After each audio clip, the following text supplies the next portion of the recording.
Hello and welcome. I am Annette Reeder from thebiblicalnutritionist.com, and today we're going to be making cookies for our Purim celebration.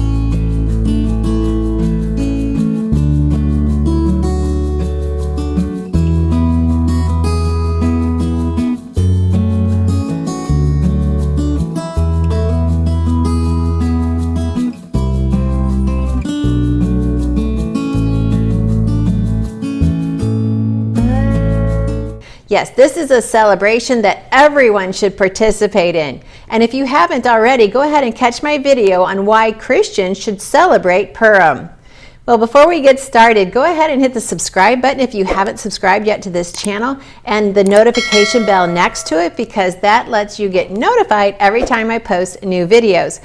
And these videos are my opportunity to share with you God's recipe for excellent health. And the number one ingredient in that recipe is understanding is that God loves you. He's loved you from the moment of conception. Now let's dig into these cookies. Now go ahead and get your ingredients together first. That makes sure that you don't miss anything in a recipe. It took me a long time to realize that. I'm such an impulsive cook that I don't always have all my ingredients ready, and then next thing you know, I'm halfway through a recipe missing something.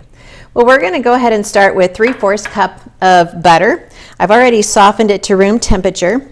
Now, I could easily mix this up in my Bosch mixer, but you know, there's going to be times in our life when we don't have the conveniences of our Bosch mixer. So I'm going to do this one by hand. Put a little labor into this. Okay, so 3/4 cup of butter. Now, you can actually use some other ingredients. Now to my butter, I'm going to go ahead and add 3 eggs. Now these 3 eggs, I've already whisked them up a little bit so they're well blended. And to this, I'm going to go ahead and add 1 cup of sucanat. Now sucanat, another name for that would be organic sugar, and just, it could be whatever sweetener you choose to use. I have not made these yet with stevia. Stevia is a different chemistry as far as, you know, content and mixing of the ingredients and making it turn out right. So it doesn't always work well in cookies. But you might be able to try some swerve or some monk fruit, and those would work a little bit better.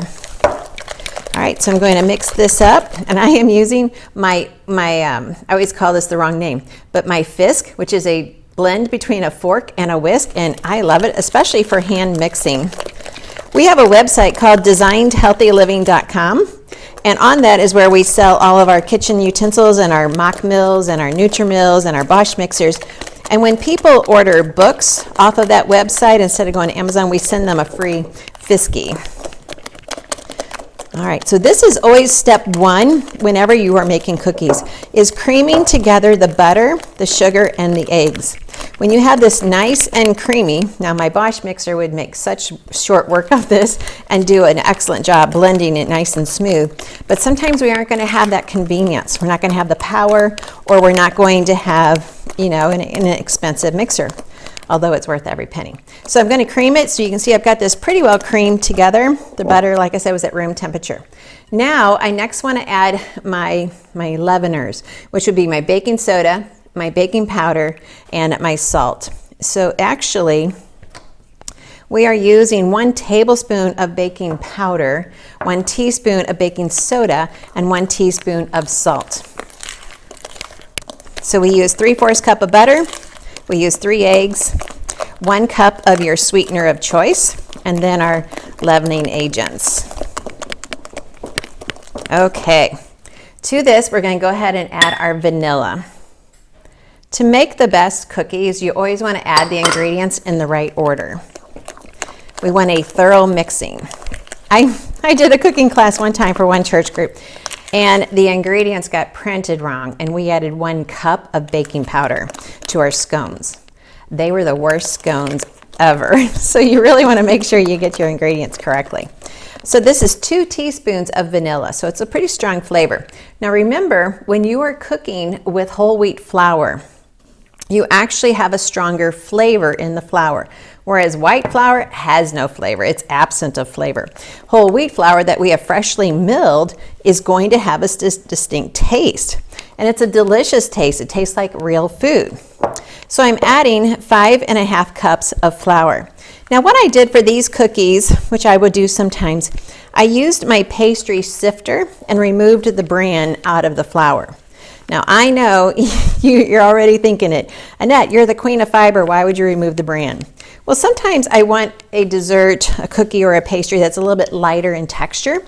So I will take out the bran. And you use that with the pastry sifter. It fits right on top of your Bosch. Make short work of it. I'm all about short work when possible. Now, we also have an ingredient we're going to use, and it could be orange juice, apple juice, or whatever your favorite juice is. I was actually thinking about using my pomegranate juice for this. We're going to use add 1/2 cup of juice, and that's going to help us blend this all together. So it could be orange juice, apple juice, pomegranate juice. I just didn't use the pomegranate juice for this video because I didn't want you to see a strange color in my cookies and wonder, what's that? So try to make these look as normal as possible when I do videos. But in my kitchen, I am all about experimenting. If you like to experiment in your kitchen, go ahead and put it in the comments down below. What is your favorite way to experiment? Is it just to change up the recipes? Is it to add strange or unique ingredients? How do you like to change up your recipes and experiment? My husband always asks, well, what's for dinner? And I'll say, well, I don't know what to call it, because I'm always just throwing things in and mixing things, and I'm sure someone has a recipe for some of the things that I've created already out there, but I just mix and serve. So there we go. We're getting our cookie consistency. Still have a little bit more flour to add. Like I said, if you're on your Bosch mixer, you would have been done with this already, if you were using your Bosch. Okay, let's go ahead and add the rest of the flour. Now, I think it might be a little bit easier for me to just go ahead and mix this on the counter. Just sprinkle just a little bit, because I'm going to roll out the dough anyway. Now, since I used butter as my oil of choice, I could even chill this once I have it all mixed up together. And then it will be a little bit easier for rolling out and shaping.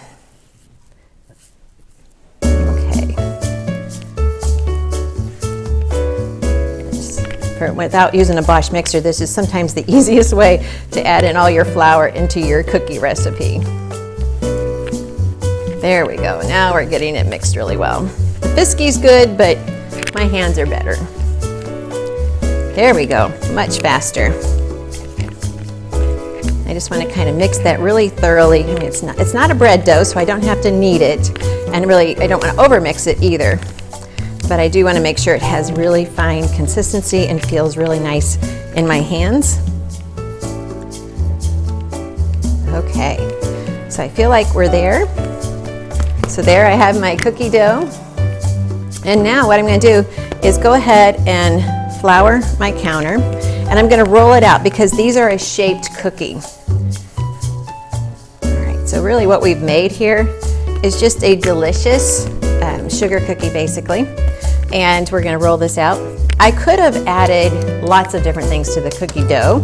I could have added minced nuts, or maybe even some bites of coconut. You could add some cacao powder, some cocoa powder to make it a chocolate cookie dough, and then fill it with a chocolate filling.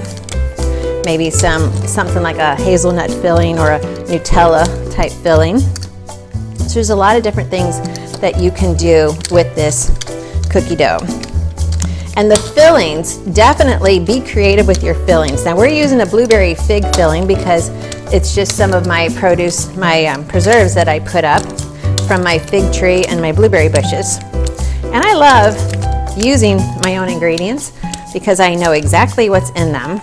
I know how that plant was grown and how it was taken care of, how it was harvested, and I know there's no pesticides, no sprays, and that just gives me such complete satisfaction. Now that we have that done, we're going to go ahead and cut circles. You could use a cookie cutter, or I'm just going to go ahead and use one of my canning jars that I actually took the preserves out of and make my circles.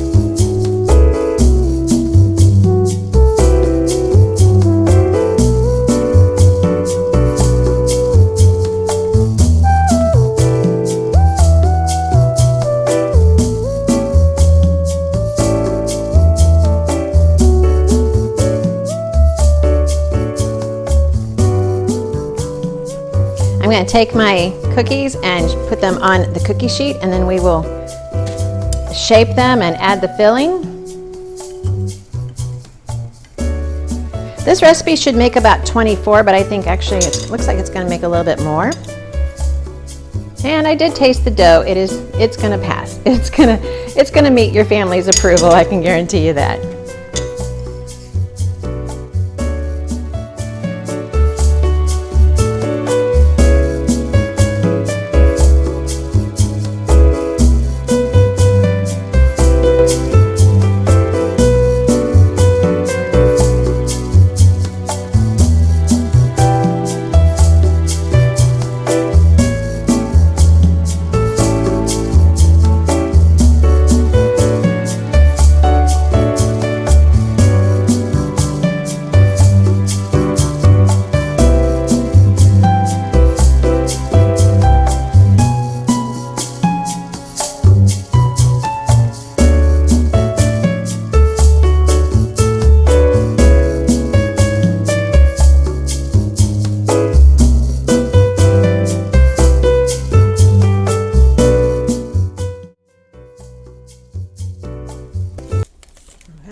Our cookies are done. Oh, and I gotta tell you, they taste delicious. I gave one to my husband and he says, yes, these are a definite yes cookie. And I can make these any time of the year. But specifically for Purim, I want you to have fun. I want you to celebrate. I want you to enjoy the food that you fix. Now these cookies, as you can see, they have like a triangular shape. And that was to represent Haman's hat. We don't know if Haman had a triangular hat. Other people have said a theory of, well, it's God hidden inside the story. I actually like this traditional story better because God's name is not written in the literal context of the story, but his mercy, his grace, his Jehovah Jireh is totally throughout the entire story of Esther. And just as we study Esther as to how it happened back then, God is still the same. He still works the same in our life today. And by celebrating Purim, we're instilling these truths into our children and our grandchildren. So as you read the story of Esther with your family, enjoy your cookies for Purim. And I can't wait to read your comments on how your celebration of Purim went. In the meantime, be sure to hit the like, the subscribe, the bell, all of that.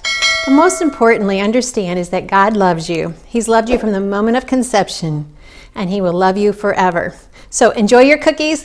Thanks for watching. I'm Annette at thebiblicalnutritionist.com.